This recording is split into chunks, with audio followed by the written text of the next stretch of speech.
నేటి పునీతులు పునీత అలెక్సియ గారు.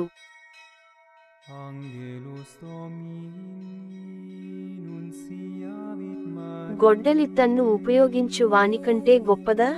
బుధవారం, జూలై 17, 2024. మొదటి పఠనం యెషయా గ్రంథము 10వ అధ్యాయం 5 నుండి 7 మరియు 13 నుండి 16 వచనాలు. నేను కోపించిన వారిని శిక్షించుటకు దండముగాను దుడ్డుకరుగాను అస్సిరియాను వాడుకొందును. నా కోపము రెచ్చగొట్టెడు భక్తిహీనులను శిక్షించుటకు నేను అస్సిరియాను పీల్చితిని.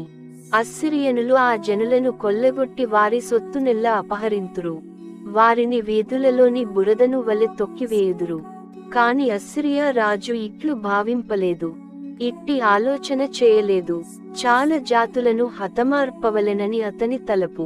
అస్సిరియా ప్రభువిట్లు గొప్పలు చెప్పుకొనెను. నా బలము వలననే నేనీ కార్యములెల్ల చేసితిని. నేను తెలివితేటలు ప్రజ్ఞ కలవాడను.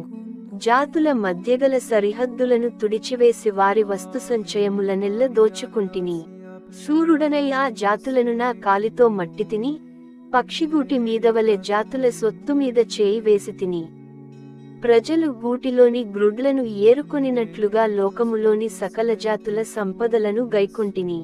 నన్ను భయపెట్టుటకు ఒక్క జాతియు రెక్కలాడింపలేదు, ముక్కు తెరచి కిచకిచలాడలేదు. కాని గొడ్డలి తన్ను ఉపయోగించు వానికంటే గొప్పదా?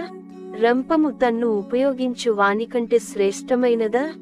దుడ్డుగరు తన్ను ఉపయోగించు వానిని అదుపులో పెట్టుకొనదు, అతడే దానిని అదుపులో ఉంచుకొనును.